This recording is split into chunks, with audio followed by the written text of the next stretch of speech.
Muy buenos días, buenas tardes y buenas noches para todos. Bienvenidos a la segunda clase de este hermoso curso en el que vamos a desarrollar lo que es trabajar con un GDS, ¿sí? Con los sistemas globales de distribución. Pero antes de seguir desarrollando este hermoso curso sobre los sistemas, yo les quiero compartir algo que vamos a tener que memorizar y estar acostumbrados a trabajar, porque es un idioma con el que nos vamos a entender mejor y además en el día a día cuando trabajemos en la agencia se va a utilizar mucho. Lo que les voy a compartir ahora en pantalla a continuación es el famoso alfabeto aeronáutico internacional, ¿sí? Yo quiero que ustedes memoricen esto, porque es importante, va a ser importante para cuando llamemos a una compañía aérea, para pasarle algún código, algún localizador de reserva, o simplemente algo muy importante, cuando hablamos con una compañía aérea por teléfono, es deletrear correctamente los apellidos de los pasajeros y los nombres, porque, por ejemplo, si nosotros tenemos que informarle al operador de esa compañía aérea por teléfono, no le podemos decir A, B, C, o sea, tenemos que, a veces no sé, algún apellido muy difícil y tenemos la obligación de deletrearlo para que se entienda correctamente la información. Entonces, vamos a tener todo el abecedario y lo vamos a decir de la siguiente manera. Alfa para A, Bravo para B, Charlie para la C, Delta para la D, Eco para la E, Foxtrot para la F, ¿sí? Golfo para la letra G, Hotel para la letra H, India para la letra I, Julieta o Juliet, si estamos hablando con alguien en inglés, para la letra J, Kilo para la letra K, Lima, Mike, November, Oscar, Papa, Quebec, Romeo, Sierra, Tango, Uniforme, Víctor, Whisky, X-Ray, Yankee y Zulu. ¿Sí? Ahí tenemos el alfabeto aeronáutico internacional completo. Entonces, yo esto luego se los voy a subir para que lo tengan y ustedes vayan practicando y lo memoricen. Bien. eh, Lo que vamos a hacer hoy en esta clase, vamos a seguir entendiendo cómo funcionan los GDS, porque si bien en la clase pasada hicimos como una breve introducción, pero hoy vamos a desarrollarlo un poquito más. Yo ahora les voy a compartir un material en pantalla y vamos a seguir desarrollando esto de los GDS, que esto también lo van a tener ustedes en la sala virtual para poder leerlo y tomar apuntes, bueno, también con el video, poder tomar apuntes y hacer las prácticas. Bien, vamos a compartir acá entonces en pantalla. Bueno, nosotros lo que hacemos cuando trabajamos con un GDS es conectarnos con diferentes proveedores. Puede ser aerolíneas, autos, hoteles, entre otros. Sí, recuerden eso. Pero cuando trabajamos con vuelos, que es lo que más vamos a utilizar, y el GDS, lo que más se utiliza, digamos, en el día a día que las agencias trabajan con GDS, va a ser lo siguiente. Nosotros cuando buscamos vuelos, vamos a tener diferentes tipos de vuelos, ¿sí? Vamos a tener vuelos non-stop, vamos a tener vuelos directos, vamos a tener vuelos en conexión o con cambio de equipo en ruta. Esto quiere decir, vuelos non-stop son aquellos vuelos que son sin escala, ¿sí? Del origen al destino final sin ninguna escala. Luego tenemos vuelos directos, que lo que significa es que son vuelos con una parada intermedia y generalmente pueden ser vuelos con una escala técnica, ¿sí? Como por ejemplo un vuelo que sale de Emirates desde Buenos Aires, hace una escala técnica en Sao Paulo y de ahí continúa su viaje a Dubái. Entonces es un vuelo directo, significa un vuelo con una escala técnica, donde el pasajero no va a tener que cambiar de máquina o de equipo de avión, ¿no? Luego tenemos los vuelos en conexión, que son los vuelos con escala y que es donde el pasajero debe descender de ese avión y embarcar en otro, ¿sí? Eso es el vuelo en conexión o con escala. Bien, después nosotros dentro del avión Como ustedes saben, o a lo mejor no, pero bueno, vamos a explicarlo igual. Obviamente, los aviones tienen diferentes configuraciones dentro de su cabina, ¿sí? Dentro de lo que es el fuselaje del avión. Entonces, vamos a tener varios tipos de cabinas diferentes. Vamos a tener, por ejemplo, este avioncito que está acá en pantalla. Vamos a tener varias cabinas desplegadas, que cada aerolínea lo va a distribuir según la configuración de ese equipo, de ese avión, ¿sí? Entonces, estas cabinas lo que hacen es ofrecer diferentes experiencias para los pasajeros. Experiencias que, obviamente, van a diferir según el tipo de cabina. Entonces, tenemos, por ejemplo, en la parte trasera del avión, generalmente siempre está ubicada la clase turista o económica, que es una clase donde la tarifa es más económica, la más económica de todos, y quizás las prestaciones, las comodidades, los asientos o los servicios que tengamos a bordo son sencillos, ¿sí? Y después, por ejemplo, seguido de la Economy o la económica, tenemos una Economy Premium, ¿sí?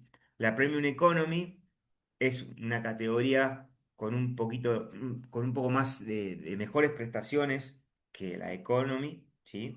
Quizás con mejores servicios también. Vamos a tener incluido otro tipo de cosas como comidas o más, por ahí llevar más equipaje despachado, ¿sí? Generalmente después de la Economy Premium vienen las Business o la First, que son cabinas de, ya que pasamos a otro tipo de lujos, ¿sí? De comodidades, de asientos mucho más cómodos, de un servicio ejecutivo en cuanto a la atención, a la comida que nos sirven, bueno, y eso, y quizás también, ¿por qué no? Un embarque prioritario, ¿sí? Entonces, esas son las diferencias de las distintas cabinas que nosotros tenemos arriba de los aviones.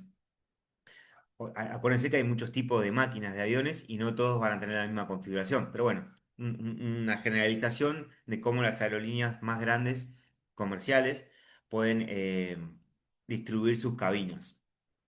Bien, a continuación, cada cabina, ¿sí? Dentro de las cabinas hay un conjunto, ¿sí? De clases de reserva. Por ejemplo, ¿sí? Que van a indicar, eso va a indicar el valor también de cada tarifa, de cada clase de reserva, porque hay varios precios, ¿sí? Por eso después lo vamos a explicar, pero vamos de a poquito.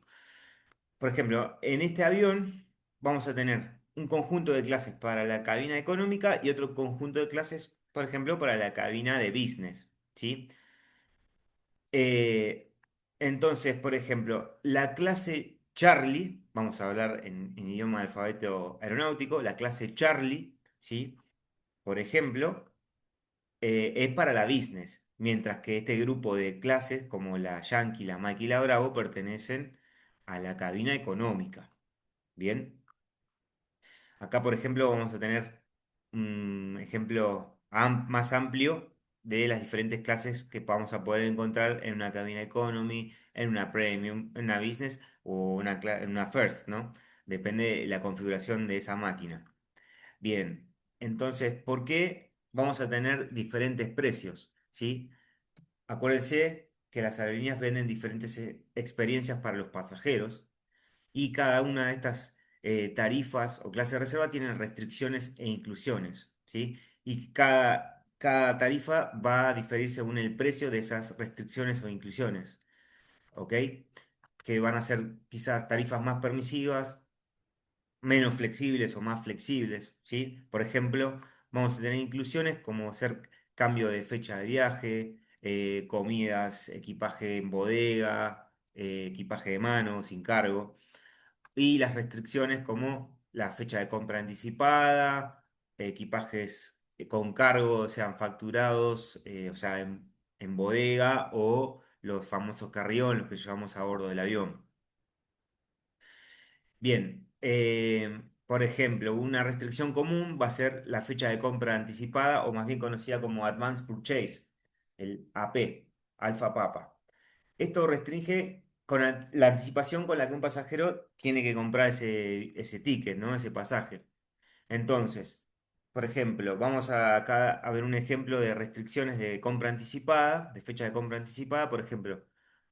una compra anticipada de una clase de reserva Mike va a tener un costo, por ejemplo, 500 euros, y su requisito de compra va a ser anticipada, va a ser de 60 días, mientras que una clase Yankee va a ser un poco más costosa, pero su Advanced Purchase va a ser de 5 días.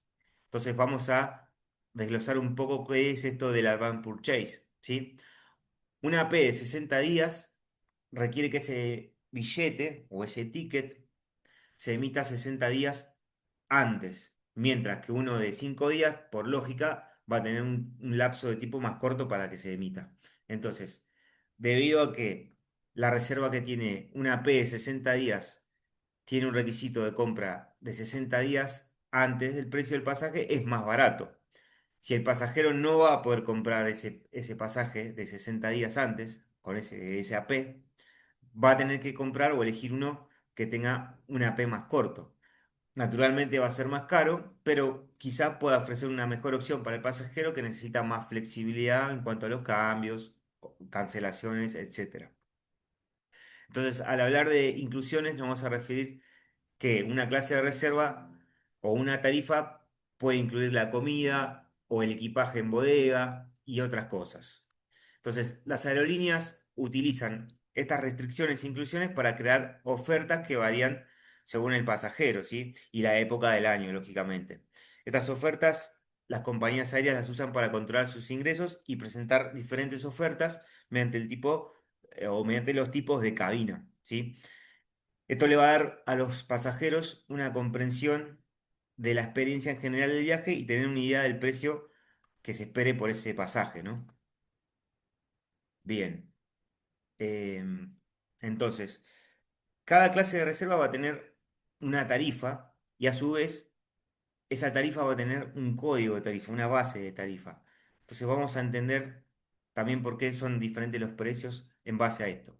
Por ejemplo, la clase de reserva Yankee va a tener una base de tarifa, un código de tarifa, ¿sí? Que va a ser un conjunto de letras y números y eso va a definir el precio y ciertas reglas como normas, restricciones e inclusiones, como veníamos hablando. Bien, entonces, la base de tarifa va a determinar el precio del ticket, ¿sí? También va a tener normas asociadas que van a determinar hasta cuándo está disponible esa tarifa y qué incluye. Por ejemplo, de una base de tarifa de una clase Yankee, esto es un ejemplo, vamos a tener varias categorías dentro de esa base de tarifa y dentro de categoría todas sus normas y reglas. Em, lo que vamos a hacer ahora es, por ejemplo, desglosar este código de tarifa, ¿sí? El código de base de tarifa que estamos viendo en pantalla ahí, que es una base de tarifa de ejemplar, que conformada por números y letras, Yankee, Oscar, Whisky, 3 Mike. Como dije antes, está formada por letras y números, ¿sí? El primer carácter va a estar asociado generalmente a la clase de reserva con la que nosotros estamos trabajando ese vuelo, ¿sí? Nosotros si tomamos un vuelo en la clase Yankee, por lógica, en la base de tarifa va a ser una construcción de letras y números y la primera letra generalmente va a estar asociada siempre a la clase de reserva, ¿sí? Entonces, lo que va a hacer la base de tarifa es identificar la tarifa en sí y las condiciones asociadas a la misma. Las condiciones de esta tarifa están aplicadas a una base de tarifa específica y crean experiencias diferentes para cada pasajero. Las normas que se van a aplicar a una base de tarifa denominan base de tarifas y estas se dividen en varias categorías. Por ejemplo, de esta misma base de tarifa vamos a tener, dijimos, diferentes categorías que pueden ser penalizaciones, estadía mínima y compra anticipada. ¿Ok? Entonces, vamos a, quizás estas tres categorías son las más importantes que nosotros debemos leer cuando estamos trabajando con tarifas o cotizando vuelos. ¿Sí?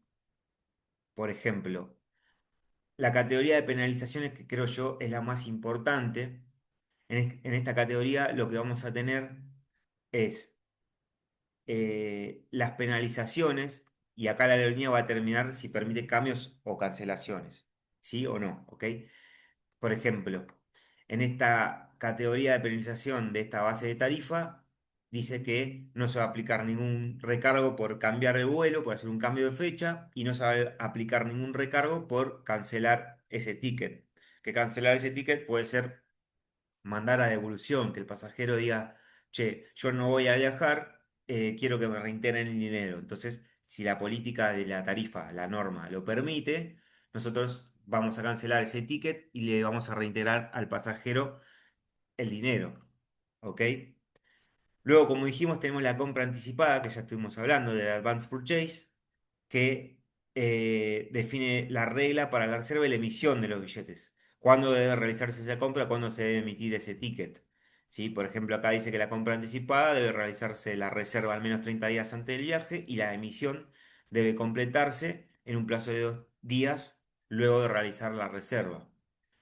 Em, la norma de la compra anticipada o del advance purchase va a indicar la última fecha posible para emitir el pasaje, no indica cuál es el mejor momento para emitir el ticket. Tengan presente que si nosotros no emitimos el ticket en el tiempo estipulado, las aerolíneas pueden aumentar el precio de la reserva o de esa tarifa. Bien, la estancia mínima, o la estadía mínima, como lo dice, es la línea aérea determina la duración mínima del tiempo que el pasajero va a alojarse en su destino antes de regresar.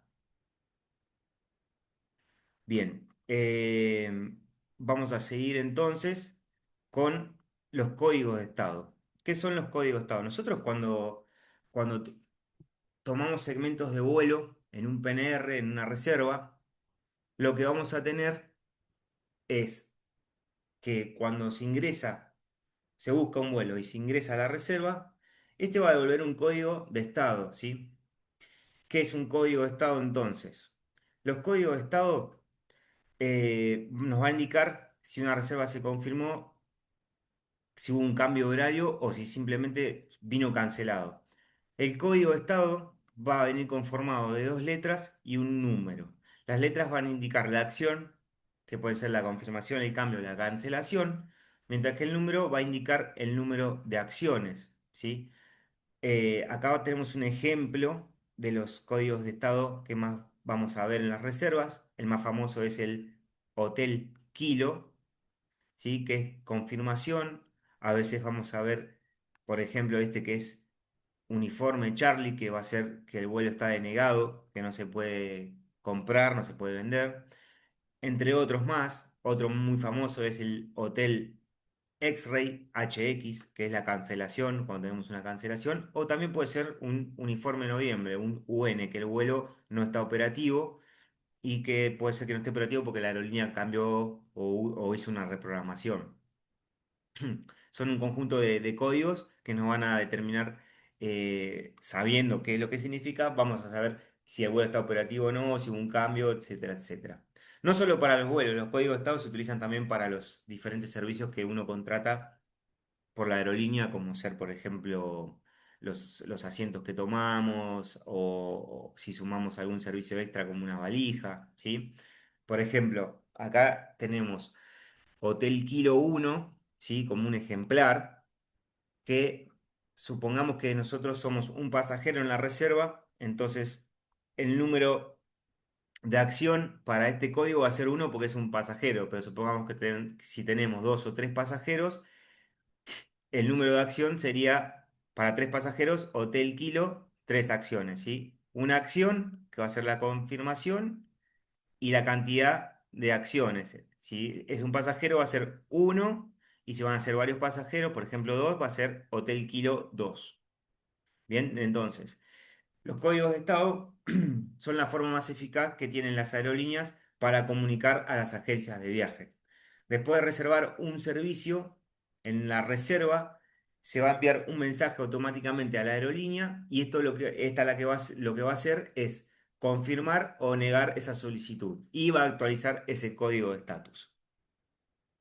Bien, antes de emitir un ticket aéreo, nosotros vamos a tener que hacer o chequear, mejor dicho, una serie de cosas que son importantes, ¿sí? Como por ejemplo, primero vamos a determinar las necesidades de los clientes, ¿sí?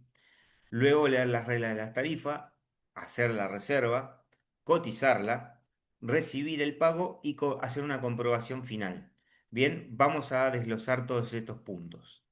Determinar qué necesita el cliente básicamente sería hablar con el pasajero, saber en qué fecha quiere viajar, a qué hora quiere llegar.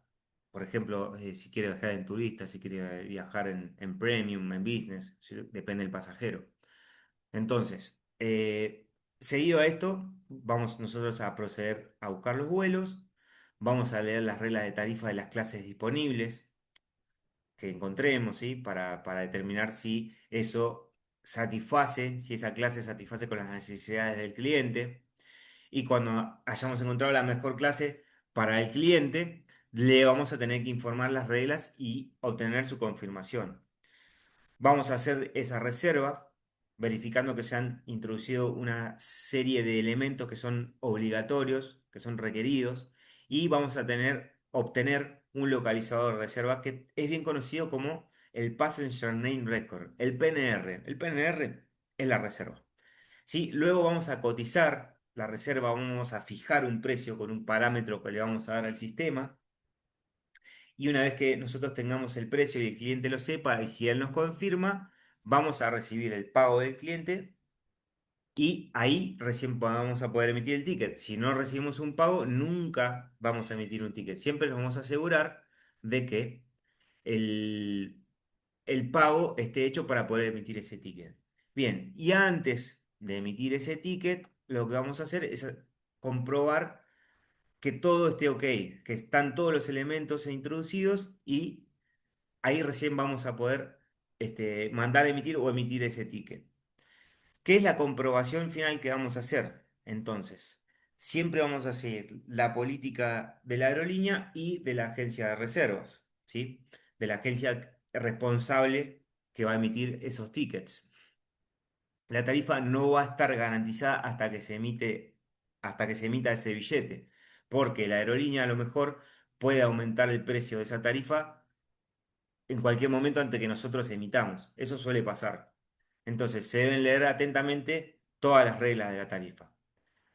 La agencia responsable de esta reserva tiene que añadir un elemento que es obligatorio y fundamental, que es un time limit, un tiempo límite, para indicar cuándo debe emitirse ese ticket. Es un recordatorio que se utiliza para la agencia de viajes o para la gente que está trabajando esa reserva para saber hasta cuándo puede emitir ese ticket, ¿ok? Entonces, dependiendo de la aerolínea y la región donde estemos operando, por ahí también es posible que tengamos que comprobar dos componentes como el límite de emisión automático y la observación de la aerolínea o del proveedor. Pero vamos a hablar en este caso de la aerolínea. Entonces, la línea aérea, además que nosotros introducimos un time limit, en la reserva, la línea aérea también crea un time limit de emisión automático y se lo asigna automáticamente al PNR. Esto le va a permitir a la aerolínea administrar el tiempo por cuánto tiempo se retiene una reserva. ¿Qué quiere decir esto? Nosotros vamos a tomar una serie de lugares, una cantidad de lugares y esos no van a durar para siempre. ¿Sí? Vamos a tener un tiempo, un lapso de tiempo para poder confirmar o cancelar esa venta. Entonces, si el billete no se emite dentro de ese time limit, la reserva se va a cancelar y se va a enviar como una notificación al PNR. ¿Sí? A la reserva va a venir como justamente con un código de estatus. Vamos a saber que esa reserva se canceló porque no se emitió.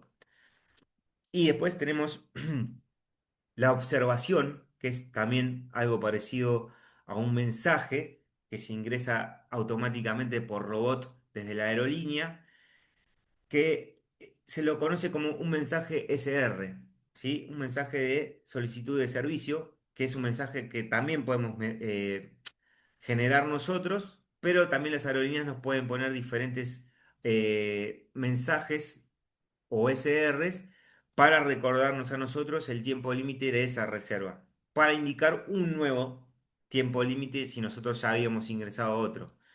Entonces, si la aerolínea envió un nuevo time limit para la emisión, este nuevo tiempo límite tiene prioridad sobre las reglas de la tarifa. ¿Por qué? Porque por ahí la regla de la tarifa decía que nosotros teníamos que emitir un ticket en tal fecha y tal hora, pero si la aerolínea te ingresa uno después y tiene un vencimiento anterior al que dice la tarifa, ese es el que va a tener más prioridad. Entonces, para finalizar con esto, una vez que hayamos hecho toda esta comprobación final, recién ahí vamos a poder emitir ese ticket y enviárselo al pasajero por email. Recuerden que los tickets hoy en día son electrónicos, ¿sí? Y se envían por mail al pasajero o a los pasajeros. ¿Ok? Así que bueno, espero que les haya servido este contenido. Lo van a tener disponible en la sala virtual. Van a poder mirar el video cuantas veces quieran y van a tener todo este apunte para poder tomar nota y después de aquí vamos a realizar una actividad que les voy a dejar para que la hagan en la sala virtual. Bueno, muchísimas gracias a todos y espero que tengan un buen día y nos vemos en la próxima. Muchas gracias.